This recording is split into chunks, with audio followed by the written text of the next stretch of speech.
Hey friends, in this video I will talk about why I haven't posted so much on YouTube lately and also what will happen in 2025. It will be a bit of a reflection. I will try to talk quite freely and not do many cuts or anything like this. So maybe you also noticed that there was not much happening in the last months here. I posted one video in November and then the video before was in October. So in the last like 3, maybe 4 months I barely posted any videos. And before that, I was posting quite regularly, and that was also something I really enjoyed. So there are a few different things that led to posting less here. One thing is that I just don't have so much time. So let me talk about this for a moment. Last year was pretty crazy time-wise. My partner is doing a study to become a midwife. Midwife, if you don't know what it is, it's the woman or man that helps women giving birth. Yeah, so the person that is there or several people that are there helping the woman give birth. This is a very, very intense study, and my girlfriend is working in the hospital already while training. She's studying also. She's doing also practical trainings outside of the hospital, and the schedule is changing a lot. Like 1 month is like this, next month is like this. 1 month is with shift work, with night shifts also. Then the other month is that it can be spontaneous because there are home births and then she gets called in the middle of the night.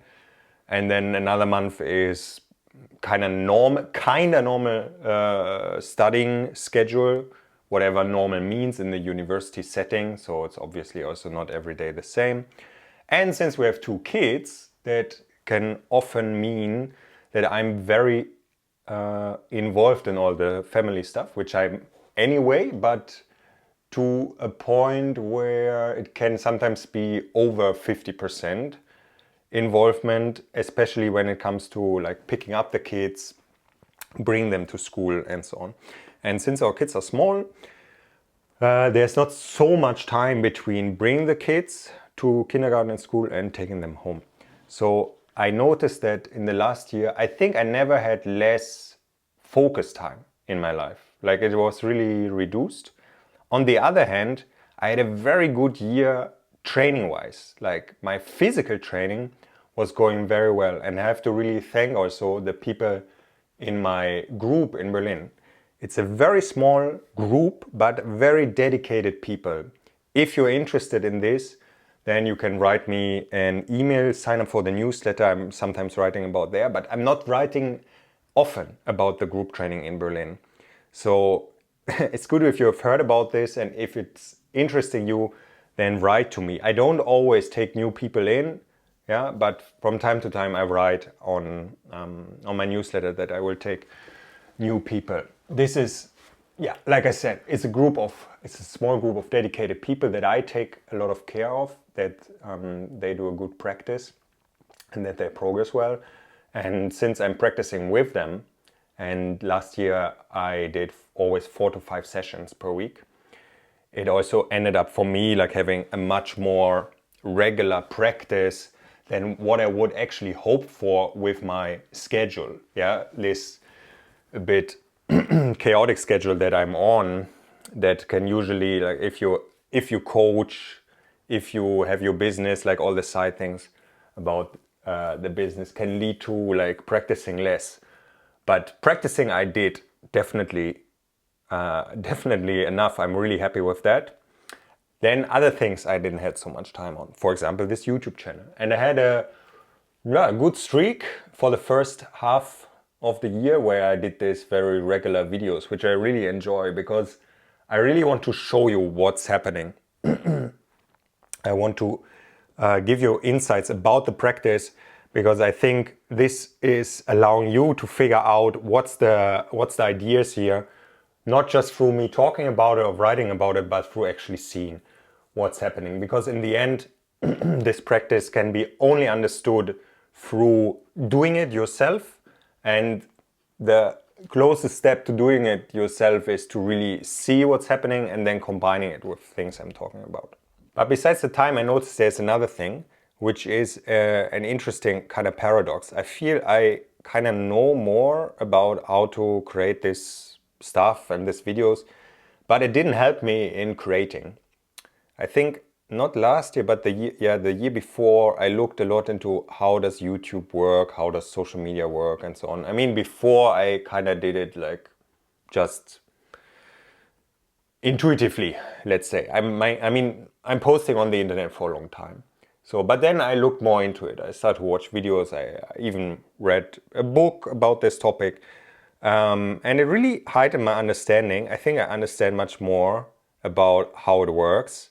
And on the other hand, this created a sometimes, how do I say, like a paralysis through knowing more or something like this.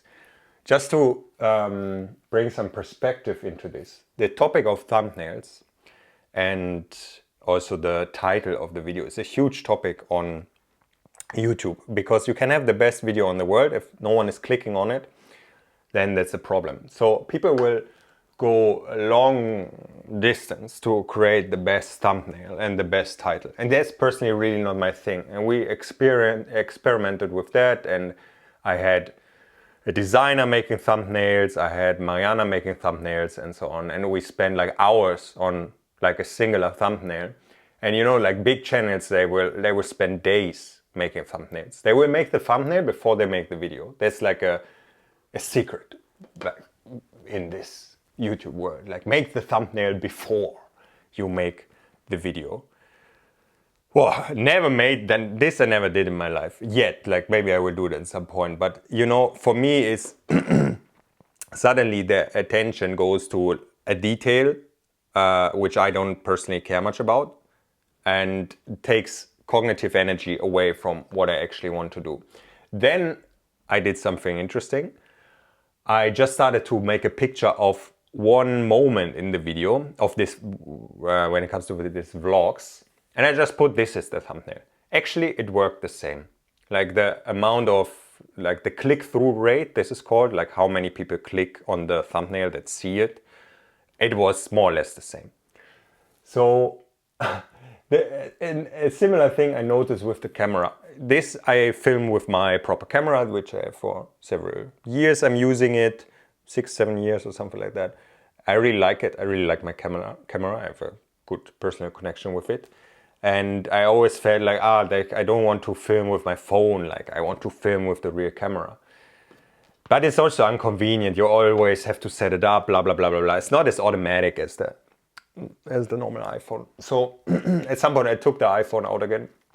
Just for Instagram, I started to film again with the iPhone, and noticed, it's the same, like from how many people see it and the response. Like, you know, it doesn't matter. Like, they like to do it with the proper camera. It's just more work for me, but it didn't help anything. So there's all this information, like it's more an aesthetic thing that I like, you know, like it doesn't, like for the spectator, like it makes no difference if I film it with the iPhone or with this camera, you know. So there's all this information coming in, and with the knowledge and so on, and you're like, oh, okay, the best thing is to just go and to make it as simply as possible.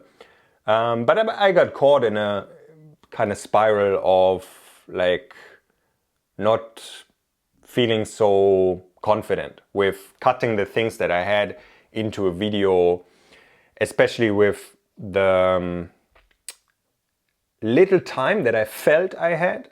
And this is also a downward spiral that can happen, you know. At least for me, I feel I have little time, and then I feel I have too little time to do it. So I cannot start. So in that sense, I'm really not someone that can use like 5 minutes on the side, you know. If I feel, oh, I have 5 minutes, I quickly use it.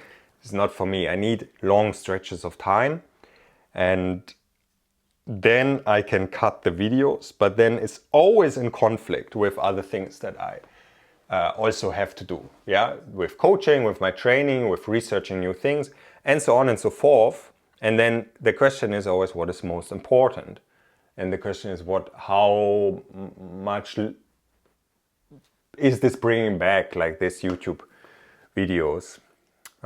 which it is definitely, like, it's important part of my work and my marketing also, because of course you need to realize this is a marketing channel also for what I'm doing, in that sense that it can only live if people participate in my practice. So I'm trying to show in the practice here, with the goal from my side to have people also coming to participate, yeah, and paying money, because that's the only way this practice can exist, is if people actually give back. Especially people in Germany and all people in the internet are maybe don't like to hear something like this if they don't think about it.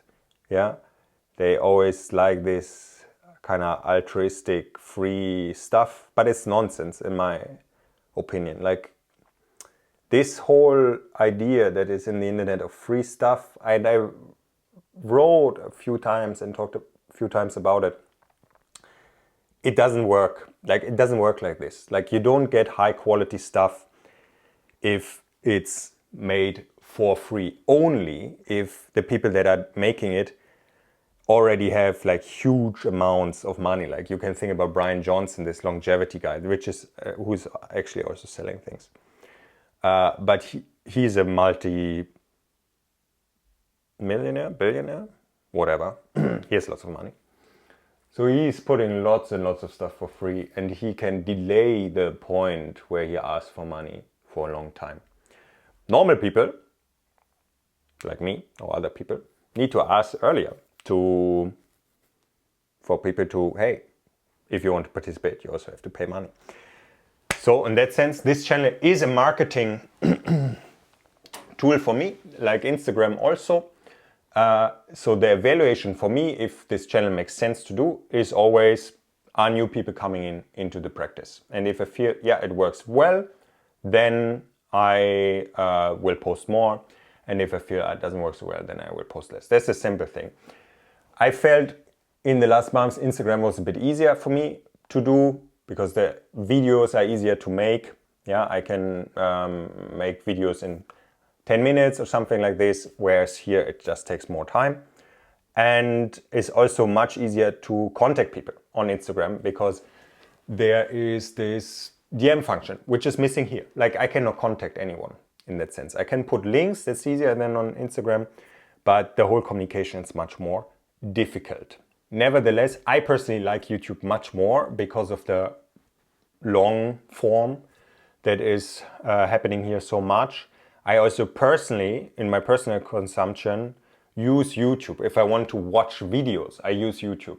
Yeah, I don't really use Instagram. Like, here and there, I look what other people are posting and so on. But if I want to learn something, if I want to go into things, I will always use YouTube.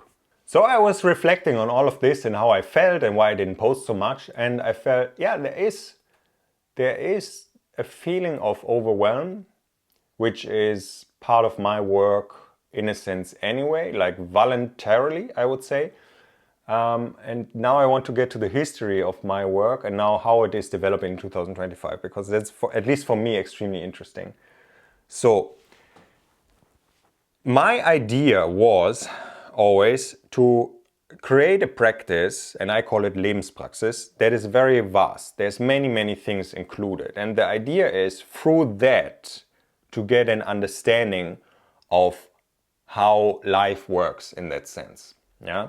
So you look into a lot of physical things, like how to move, how to make things with your hands, but also like interconnecting things like with other people, about like communication, languages, this stuff.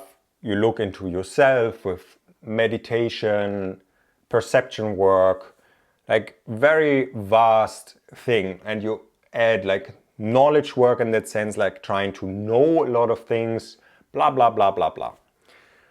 And I still think this is like very, very like fundamental part of the thing, like to explore the life that is there, because I think there's a lack in our common education, which is very centered on certain aspects of knowledge. And this is especially, of course, math and physics and biology and this stuff, like these things that then you can study in university, and then you can become scientist or engineer.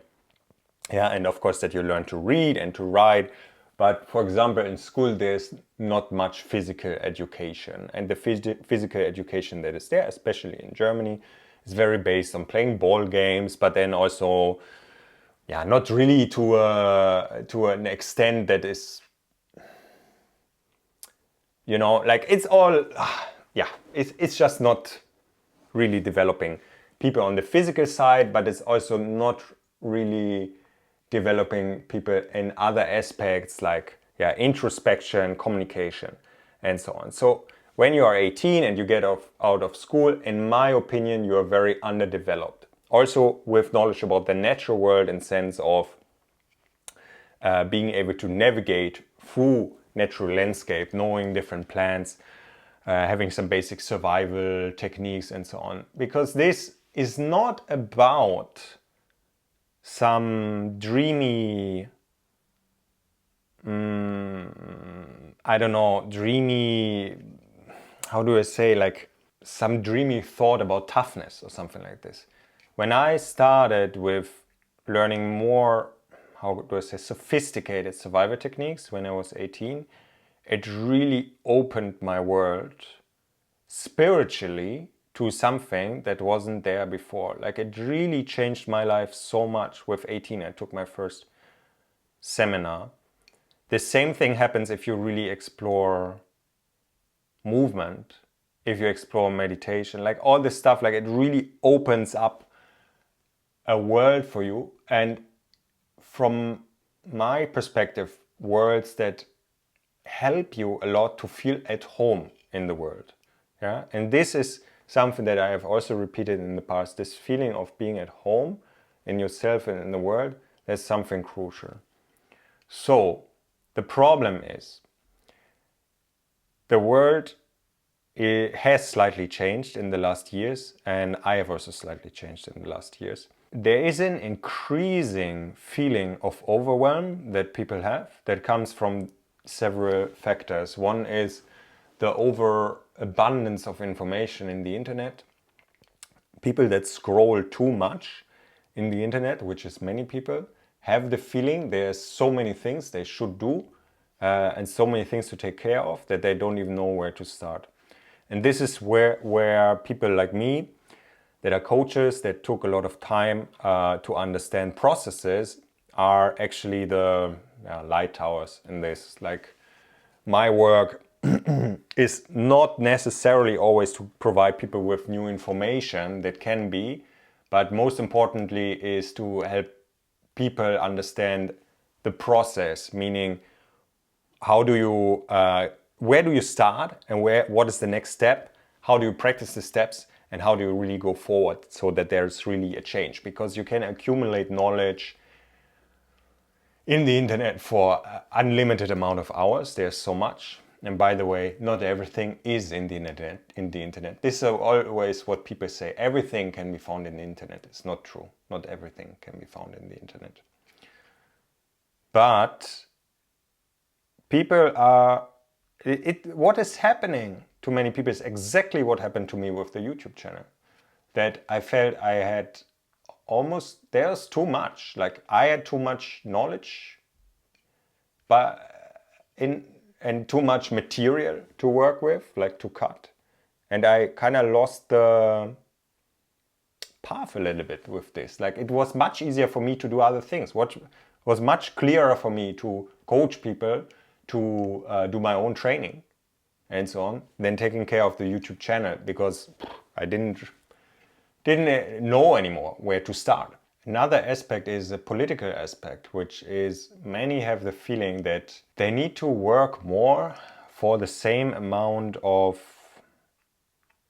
wealth, let's say. Yeah, and this is especially happened in the last few years due to the various crises that were happening and that are also still going on. And I think in some parts of the world, this feeling is already going on for a long time. In other parts, it's maybe newer, which is a feeling of you put more or the same into the system, but you get less and less out. And now there are two ways, in a sense, to deal with it, or three maybe, but let's look at two. One is to increase the input and to say, hey, you have to do more. And this is a very common internet thing also, to tell people to do more and more and more. And the other thing is to actually go for what is essential, or to step a little bit out of the game entirely. And this is, when I was thinking about it, actually what drove me to exploring in the first place. The thought of, I'm not sure if the way we are approaching things is the right way. And this started in school for me, when I realized, hey, now I don't want to attend this lesson, I just want to climb a tree. And I did that. Yeah, I didn't attend some lessons. Sometimes I came a bit later to school or left early. And I just climbed a tree. Or I just went outside doing whatever, different things, training parkour and so on. And from there, I dove more into this. At the same time, more hands-on topics came into place. Like I injured myself, and then I looked into how do I prevent injury, and I looked into health and nutrition and all sorts of things that also became so fundamental for my practice. But what was also always there is exploring actually how are we doing things and what are other ways to look at things and to do them. That's when I had my 1 year or 2 years or something like this of reading a lot of philosophy books and just basically sitting in. I had one room that I emptied almost anything out. There was just a chair and books, and I was just spending time in this room reading and also just being there and sitting. And then for time after, I was focused much more on things like health, helping people to implement practice like longevity practice into their life. And now I feel it got to a point where the normal stuff of, okay, you have injury, let's work on the injury, let's look at your nutrition also, let's look at how you move, blah, blah, blah, blah, blah. This makes a lot of sense for me as the start. But then there's something else that must happen, in my opinion. This is what I am doing, this is what I'm offering, and this is what I want to explore more. And one feeling there is this feeling of overwhelm in our society, of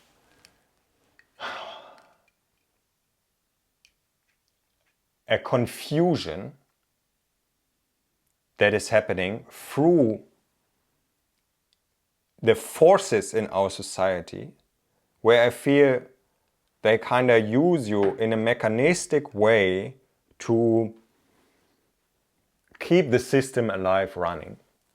So the system that is so much based on consumption, using more and more energy, becoming more efficient and effective in that sense, while simultaneously not being efficient and effective at all. That's the paradox about our society. And I really recommend everyone to read the book Bullshit Jobs by David Graeber. Such an interesting book, because it really shows you how our society is fundamentally extremely inefficient. And this is going like Germany big time. Yeah. So there are forces that are kind of opposite in a sense, like our inefficiency and our need for consuming more and producing more and having this kind of weird, loop that is happening. And this is obviously, we all know it. This is not the path to where, yeah? This is not the path. So in that sense, I think we really have to again, do introspection. This is what I'm coming back. This is where I'm coming from, and this is what I'm coming back. And my introspection led me to abandoning slightly this idea of becoming a well-versed, a very diverse practitioner, you know. I think it can help, it can aid you to understand life, like I said, to connect with life, but it should not be the end. It's a means, a mean to receive more, is not the right word, but to connect. It's a mean to connect. It's not about practicing for the sake of practicing and accumulating more for the purpose of accumulating more. Yeah, it's not like shopping to buy more clothes. That this is your thing, that this is your hobby.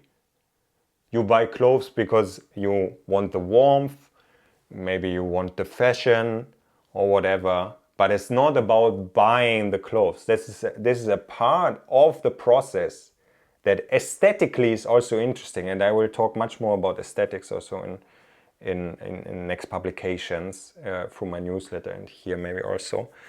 Yeah, because I think there's a huge important to at least how I understand the word aesthetics. But the whole thing should be aligned into this, I don't know if I want to call it a direction, or I don't know if I even want to call it an alignment, but fundamentally, and this I realized recently, I walked down, I was in Salzburg, such a beautiful place. Not the city itself necessarily, but the surroundings. So I was on the mountain close to Salzburg, and I was walking down the mountain, and I felt so clearly for me, yeah, actually it is about happiness. Actually it is about happiness. Yeah, we can make all sorts of other things up. It's not about happiness in a hedonistic way, you know. It can be all sorts of things. What I mean, it is about like that you feel that there's a positive feeling in you, and this positive feeling is what keeps you very much alive. This is like there's the connection with the word meaning is here, and probably with many other words that I'm lacking now. But I really felt that, yeah, it's about being happy, like deeply inside of you, you know. It's not about laughing the whole day in that sense, or it's not, you know, about having a great time in that sense. Yeah, this can be all very nice, definitely. But what I mean is a very deep sense inside of you that you feel the positive, that you feel the positive in you. And now the important lesson, I think, is that you might be used by a system that is telling you to act in a certain way. This can be our society, but this can be also much smaller things. This can be that someone is telling you, you have to do this and that, blah, blah, blah. Because it either keeps the system alive, it makes some people happy using you. There are all sorts of mechanics happening here, which I cannot really describe yet properly in just a few sentences. But what I mean is that you might be acting in ways where you think, I should do that. But in the end, it's actually not really suiting you, you know? And the problem here is that many of us have this sheep mentality, as cheap as it sounds to say this, yeah, I personally don't like this image so much of telling someone they are acting like a sheep. I don't think it's nice. I don't want to do it, but I'm lacking a little bit a better description for it. But you know what I mean? It's like something is telling you to act in a certain way and then you do it. The only way to get out is through introspection, realizing what is happening here. Actually, why shall I do this? You know? And this can go very far. Why should I be healthy? And then you can, when you experience and think about it, make a decision for yourself and realize, yeah, this is important. Like for me, it's important to be healthy, for example, with certain details. The thing is that I personally have an enormous disgust for when things become robotic, when things are just happening because they are happening like this, you know, and things are just in a sense tradition. And we're just thinking, yeah, I have to do it like this, blah, blah, blah, blah, blah. The system is like that. And there is a huge value in letting yourself fall into a path and saying, okay, I'm just trusting this path, I'm following it. But there are nuances to it. Nuances that distinguish that from, on the one hand, making sense, and then on the other hand, it can make not sense. And that's about the nuances. So what does this all mean practically? It means that this year I want to implement much more the stillness, the slowness, the feeling for the self, and the introspection. It was happening before. Some years I did it more, some less. But I notice it needs to become a part, an essential part of the practices, like that really takes a space, that really takes a big space, because what I want the practice to be is helping people that they are really one. They feel like everything is one, you know? Physical, lots of physical stuff that helps with this, but also like internal things, attitude things. This is also about things like focus, about this whole topic of like getting distracted and so on. Yeah. And there comes the phrase that I always repeat is rest deeply on your inner couch. And this is where the practice shall be going. To make that, in a sense, easier, clearer for people to rest deeply on their inner couch. This is where a lot of my research is going currently. And honestly, it's not an easy topic. It's a huge topic. I'm approaching it from my perspective, and there are many, many, many other people on this world that also approach this topic. They might call it differently. There are, whatever's there. From the fitness trainer to the psychologist, the neuroscientist, the nutritionist, the relationship counselor, and maybe even the lawyer. I don't know. Resting deeply on your inner couch. You see, for me, this practice is something dynamic. I cannot keep it the same. I cannot stay on the same spot because I realize things that are important, and then the practice will evolve from there. This doesn't necessarily make it easier for me to talk about the practice, because it would be so much easier if we would just do spinal waves and I don't know, being outside, blah, blah, blah. And I can always talk about this because this is actually much easier in the internet to talk about or to market a thing when it is very easy to understand. That's not the case here. And I appreciate you my dear community, for going this path with me.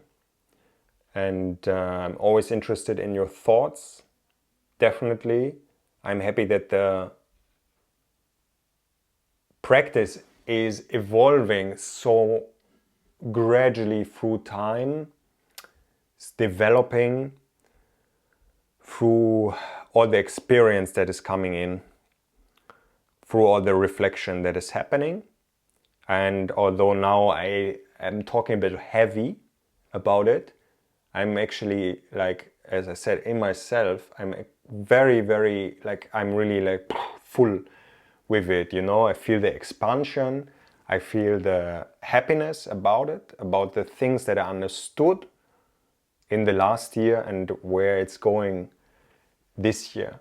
It's, as I said, not an easy path, because the human is unbelievable complex, but it's the path to go. All right, my friends.